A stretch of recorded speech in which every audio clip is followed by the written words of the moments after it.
வணக்கம். இது காலை நேர பிரதான செய்தி அறிக்கை. விரிவான செய்திகளுக்கு செல்ல முன்னதாக முதலில் தலைப்புச் செய்திகள். மீனவர்கள் தொடர்பில் கவனம் செலுத்துமாறு ஜனாதிபதி பணிப்புரை. எதிர்வரும் 48 மணித்தியாலங்களுக்கு தாழ்நில பகுதி மக்களை அவதானத்துடன் செயற்படுமாறு அறிவுறுத்தல். வெள்ளத்தில் அடித்துச் செல்லப்பட்ட உளவு வண்டி, மேலும் 2 மாணவர்களின் உடல்கள் மீட்பு. உலகின் மிக வயதான மனிதர் காலமானார். இதே போன்ற மேலதிக செய்திகளை அறிந்து கொள்ள யாழ்தேவி நியூஸ் சேனலை லைக் பண்ணுங்க, ஷேர் பண்ணுங்க, சப்ஸ்கிரைப் பண்ணுங்க. நிறைய பேர் சப்ஸ்கிரைப் பண்ணாமல் பார்த்து கொண்டு இருக்கிறீங்க. நீங்கள் லைக் பண்ணுறது மூலமாக, சப்ஸ்கிரைப் பண்ணுறது மூலமாக எங்கள் சேனலை நீங்கள் சப்போர்ட் பண்ண முடியும். இனி தொடர்பான விரிவான செய்திகள்.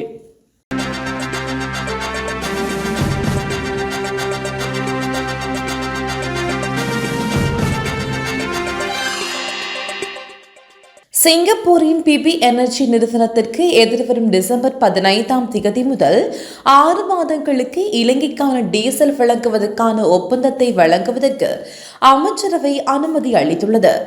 இலங்கை கனியவள கூட்டு தாபனத்தின் பதிவு செய்யப்பட்ட விநியோகஸ்தரிடமிருந்து பெறப்பட்ட விலை மனுக்களை தொடர்ந்து இந்த நடவடிக்கை எடுக்கப்பட்டுள்ளதாக அரசாங்கம் தெரிவித்துள்ளது.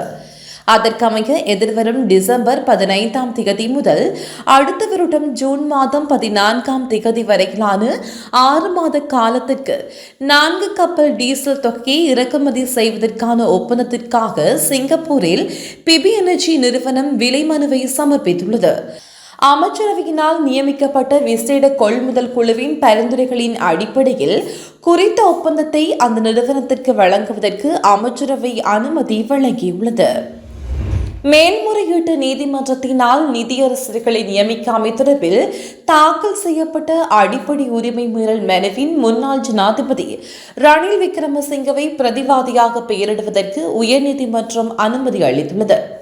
ஜனாதிபதி சட்டத்தரணி சேனக வல்லங்கபாயினால் தாக்கல் செய்யப்பட்ட மனு நேற்று ஜனக்டி சில்வா மற்றும் மஹிந்த சமயவர்தன ஆகிய நீதியரசர்கள் ஆய்வு முன்னிலையில் ஆராயப்பட்ட போதே இந்த அனுமதி வழங்கப்பட்டுள்ளது. பிரதிவாதியாக முன்னாள் ஜனாதிபதி ரணில் விக்ரமசிங்கவை பெயரிட்டு மனு ஒன்று தாக்கல் செய்யப்பட்டுள்ளதாக மனுதாரர் சார்பில் மன்றில் முன்னிலையான சட்டத்திரணி இதன்போது நீதிமன்றத்திற்கு அறியப்படுத்தியுள்ளார். இதற்கமைய எதிர்ப்புகள் இருக்குமாயின் 4 வாரங்களுக்குள் அதனை முன்வைக்குமாறு பிரதிவாதியான ரணில் விக்ரமசிங்கவுக்கு நீதியரசர் குழாம் அவகாசம் வழங்கியுள்ளது. காரைதீவு மாவடிப்பள்ளி பகுதியில் வெள்ளத்தில் உளவு வண்டி அடித்துச் சென்றதில் காணாமல் போனவர்களில் மேலும் 2 சடலங்கள் கண்டுபிடிக்கப்பட்டுள்ளதாக காவல்துறையினர் தெரிவித்துள்ளனர். இதன்படி இதுவரை 4 மாணவர்களின் உடல்கள் கண்டெடுக்கப்பட்டுள்ளது. காணாமல் போன ஏனைய மாணவர்களை தேடும் பணிகள் தொடர்ந்து முன்னெடுக்கப்பட்டு வருகின்றன. விபத்தின் போது குறித்த உளவு வண்டியில் 14 பேர் பயணித்ததுடன் அனர்த்தத்தை அடுத்து உடனடியாக 5 பேர் மீட்கப்பட்டிருந்தமை குறிப்பிடத்தக்கது. தற்போது நிலவும் சீரற்ற காலநிலையில் மீன்பிடிப்பதற்காக கடலுக்குள் சென்றிருக்கும் மீனவர்கள் தொடர்பில் தேடி அறிந்து அவர்களை பாதுகாப்பாக கரை சேர்ப்பதற்கு அவசியமான வசதிகளை வழங்குமாறு ஜனாதிபதி அனுரகுமார திசாநாயக்க அதிகாரிகளுக்கு பணிப்புரை விடுத்துள்ளார். அனர்த்தத்தினால் பாதிக்கப்பட்டுள்ள மக்களுக்கு உடனடி நிவாரணங்கள் வழங்குவது தொடர்பில் அரசு அதிகாரிகளுடன் நேற்று ஜனாதிபதி செயலகத்தில் நடைபெற்ற கலந்துரையாடலின் போதே ஜனாதிபதி இதனை தெரிவித்துள்ளார். மேலும் அனர்த்தத்தினால் பாதிக்கப்பட்டுள்ள மக்களுக்கு தரமான சேவையை வழங்குமாறும் அவர் அதிகாரிகளுக்கு அறிவித்திருந்தார். அந்த வகையில் அனர்த்தத்தினால் பாதிக்கப்பட்டுள்ள மக்கள் தொடர்பிலான தகவல்களை பெற்றுக்கொள்ள நடவடிக்கை எடுக்குமாறும் ஜனாதிபதி அனுரகுமார திசாநாயக்க அதிகாரிகளுக்கு அறிவுறுத்தியுள்ளார். சின்ன சேனலுக்கு எதாக இருந்தாலும் அது கொஞ்சம் ஆதரவு கொடுங்க. உங்கள் பொண்ணான கையை கொண்டு அந்த பெல்லில் தட்டிடுங்க. அவங்களுக்கு சப்ஸ்கிரைபர் 5-10 ஏறுனா அவங்க மனசு சந்தோஷப்படும். அவங்க வீடியோவும் பாருங்கள். சீரற்ற காலநிலை காரணமாக தற்காலிகமாக இடைநிறுத்தப்பட்டுள்ள உயர்தர பரீட்சையை மீள நடத்துவது குறித்து எதிர்வரும் 29 பின்னர் தீர்மானிக்கப்படும் என பாதுகாப்பு செயலாளர் ஏர்ஸ்பேஸ் மார்ஷல் சம்பத் துயத்துக்கொண்ட தெரிவித்துள்ளார். நேற்று பிற்பகல் இடம்பெற்ற செய்தியாளர் சந்திப்பின் போதே அவர் இதனை தெரிவித்துள்ளார். இதன்போது கருத்து தெரிவித்த அவர் தற்போதைய சீரற்ற வானிலை காரணமாக உயர்தர பரீட்சை தற்காலிகமாக நிறுத்தப்பட்டுள்ளது. எதிர்வரும் 29ஆம் தேதிக்கு பின்னர் வானிலை நிலைமைகளை மீளாய்வு செய்து பொருத்தமான நிலைமைகளை கருத்தில் கொண்டு உயர்தர பரீட்சையை மீண்டும் ஆரம்பிப்போம் எனவும் நம்புகின்றோம். அது குறித்த தகவல்கள் பரீட்சைகள் திணைக்களத்தினால் உரிய நேரத்தில் வழங்கப்படும் எனவும் குறிப்பிட்டுள்ளார். கெசல்கமுவ ஓயா, யானோயா, மெல்வத்தோயா, அத்தனக்கலு ஓயா மற்றும் களனிகங்கை ஆகியவற்றின் நீர்மட்டம் சடுதியாக அதிகரித்து வருவதாக நீர்ப்பாசன திணைக்களம் தெரிவித்துள்ளது. களனிகங்கையின் நீர்மட்டம் அதிகரித்துள்ளதன் காரணமாக எதிர்வரும் 48 மணித்தியாலங்களில் சீதாவாக்கி, தொம்பே, கோககமை, கடுவல, பியக்கம, கொலனாவ, கொழும்பு, வத்தளை ஆகிய பிரதேச செயலாளர் பிரிவுகளுக்குட்பட்ட தாழ்நில பகுதியில் வாழும் மக்கள் அவதானத்துடன் செயற்பட வேண்டும் எனவும் அறிவுறுத்தப்பட்டுள்ளது. சில இடங்களில் வெள்ளப்பெருக்கு ஏற்படக்கூடும் எனவும் நீர்ப்பாசன திணைக்களம் தெரிவித்துள்ளது.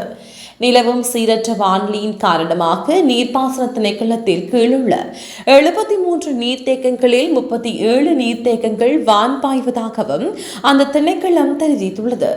குறைத்த நீர்த்தேக்கங்கள் கொள்ளளவில் 77% எட்டியுள்ளதாகவும் அந்த திணைக்களம் குறிப்பிட்டுள்ளது. மத்திய மலை நாட்டில் மேற்கு சரிவுகளில் பெய்த கடும் மழை காரணமாக நோட்டன் பிரிட்ஜ் மற்றும் விமல சுரேந்திர நீர்த்தேக்கங்களின் நீர்மட்டம் உயர்ந்துள்ளதாகவும் நீர்த்தேக்கங்களுக்கு பொறுப்பான பொறியியலாளர்கள் தெரிவித்துள்ளனர். இது தவிர மேல் கொத்மலை நீர்த்தேக்கத்தில் 3 வான் கதவுகள் நேற்று காலை முதல் திறக்கப்பட்டுள்ளன. தொடர்ந்து மழை பெய்த பட்சத்தில் ஏனைய வான்கதவுகள் சுயமாக திறக்கப்படும் எனவும் அறிவிக்கப்பட்டுள்ளது. இதன் காரணமாக நீர்த்தேக்கத்தின் தாழ்நில பகுதியில் உள்ள மக்கள் மற்றும் கொத்மலை ஓயாவிற்கு இருமருகிலும் வசிக்கும் மக்கள் அவதானத்துடன் செயற்பட வேண்டும் எனவும் அறிவுறுத்தல் விடுக்கப்பட்டுள்ளது. இதேவேளை மட்டக்களப்பு கல்லடி பாலம் நீரில் மூழ்கியுள்ளது. இதன் காரணமாக மட்டக்களப்பு நகரத்திற்கு செல்ல முடியாத நிலை ஏற்பட்டுள்ளது. அத்துடன் மட்டக்களப்பு நகரம் நீரில் மூழ்கியுள்ளதாகவும் எமது செய்தியாளர் தெரிவித்துள்ளார். தெதுருவோயா பெருக்கெடுத்துள்ளதன் காரணமாக பாதனிக அனுராதபுரம் வீதி மினுவன்கோட்ட பாலத்திற்கு அருகே வெள்ளத்தில் மூழ்கியுள்ளது.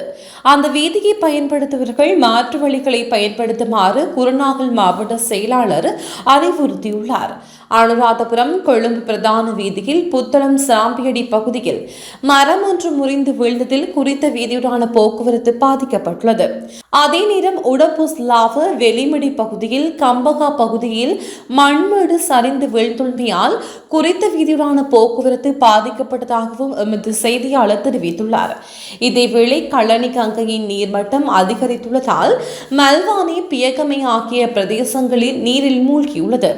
மகாவலி கங்கை பெருக்கெடுத்துடன் காரணமாக கொழும்பு மட்டக்களப்பு வீதி கலேல பகுதியும் மூடப்பட்டுள்ளது. அதேவேளை அப்பங்கம்பம் நீர்த்தேக்கத்தின் 2 வான்கதவுகள் திறக்கப்பட்டுள்ளன. அங்கு செக்கனுக்கு 3650 கன அடி நீரும் கலா ஓயாவுக்கு விடுவிக்கப்படுகிறது. இதன் காரணமாக கலா ஓயாவை அண்மித்த நொச்சியாக்கம, ராஜாங்கனை, வண்ணாத்திவில்லு மற்றும் கருவஸ்குல ஆகிய பிரதேச செயலாளர் பிரிவுகளில் உள்ள தாழ்நில பிரதேசங்களில் வெள்ளப்பெருக்கு ஏற்படக்கூடிய சாத்தியம் நிலவுகிறது.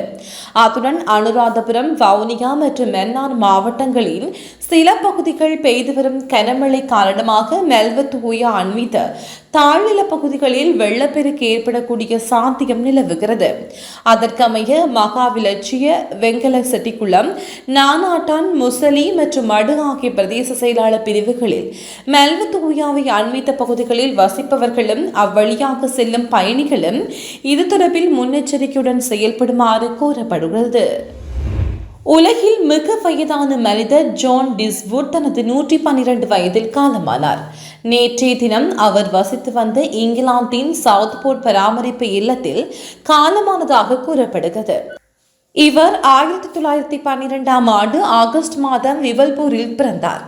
1942 திருமணம் செய்து கொண்ட இவர் 2 உலகப் போர்கள் மற்றும் 2 பெரும் தொற்று நோய்களிலிருந்து உயிர் தப்பியதாக வெளிநாட்டு ஊடகங்கள் செய்தி வெளியிட்டுள்ளது. சீரற்ற காலநிலை காரணமாக அனர்த்தங்களுக்கு முகம் கொடுத்துள்ள பிரதேசங்களுக்கு சென்று தகவல்களை பெற்றுக்கொண்டு மக்களுக்கு அவசியமான நிவாரணங்களை உடனடியாக வழங்க நடவடிக்கை எடுக்குமாறு ஜனாதிபதி அனுரகுமார் திசாநாயக்க அதிகாரிகளுக்கு பணிபுரி விடுத்துள்ளார். அதற்காக கீழ்மட்டத்திலிருந்து வலுவான பொறிமுறை ஒன்றை ஏற்படுத்த நடவடிக்கை எடுக்குமாறும் ஜனாதிபதி வலியுறுத்தியுள்ளார். அனர்த்தத்தினால் பாதிக்கப்பட்டுள்ள மக்களுக்கு உடனடி நிவாரணங்கள் வழங்குவது தொடர்பில் அரசு அதிகாரிகளுடன் நேற்று ஜனாதிபதி செயலகத்தில் நடைபெற்ற கலந்துரையாடலின் போதே ஜனாதிபதி இதனை தெரிவித்துள்ளார். கண்டி, மாத்தளை மற்றும் நுவரெலியா மாவட்டங்களில் விடுக்கப்பட்டிருந்த மண் சரிவு எச்சரிக்கை மேலும் நீடிக்கப்பட்டுள்ளது. மேலும் பதுளை, கேகாலை மற்றும் குருநாகல் மாவட்டங்களில் விடுக்கப்பட்ட மண் சரிவு 2ஆம் நிலை எச்சரிக்கை நீடிக்கப்பட்டுள்ளது. இதேவேளை கொழும்பு, கம்பகா மற்றும் ரத்தினபுரி மாவட்டங்களுக்கு எச்சரிக்கை விடுக்கப்பட்டதாகவும் தேசிய கட்டட ஆராய்ச்சி நிறுவனம் தெரிவித்துள்ளது. நாட்டில் பெய்து வரும் பலத்த மழையினால் பல்வேறு பகுதிகள் வெள்ள நீரில் மூழ்கியதுடன் நுவரெலியாவிலும் அதிக பாதிப்புகள் ஏற்பட்டுள்ளது. கடும் மழை காரணமாக நேற்று பிற்பகல் நுவரெலியா மாவட்டத்தின் விக்டோரியா பூங்கா, தீயணைப்பு மற்றும் மீட்பு பிரிவு உட்பட்ட பல இடங்கள் வெள்ளத்தில் மூழ்கியுள்ளது. தீயணைப்பு பிரிவு வெள்ளத்தில் மூழ்கியதை அடுத்து குறித்த இடத்திலிருந்து தீயணைப்பு வாகனங்களை அகற்றுவதற்கு நகர சபையின் கட்டுப்பாட்டு அதிகார சபை நடவடிக்கை எடுத்ததாகவும் தெரிவிக்கப்படுகிறது. அதன் அருகே உள்ள பல கடைகள் வெள்ளத்தில் மூழ்கியதுடன் விக்டோரியா பூங்காவில் உள்ள சிறுவர் பூங்காவும் முற்றாக நீரில் மூழ்கியுள்ளது. தலக்கெல ஒயா நிரம்பி வழிவதால் நுவரெலியா மாநகர சபையின் பிரிவுக்குட்பட்ட பல இடங்கள் வெள்ள நீரில் மூழ்கியுள்ளதாகவும் தெரிவிக்கப்படுகிறது. சின்ன சேனலுக்கு எதாக இருந்தாலும் அது கொஞ்சம் ஆதரவு கொடுங்க. உங்கள் பொண்ணான கையை கொண்டு அந்த பெல்லில் தட்டிடுங்க. அவங்களுக்கு சப்ஸ்கிரைபர் 5-10 ஏறுனா அவங்க மனசு சந்தோஷப்படும். அவங்க வீடியோவும் பாருங்கள்.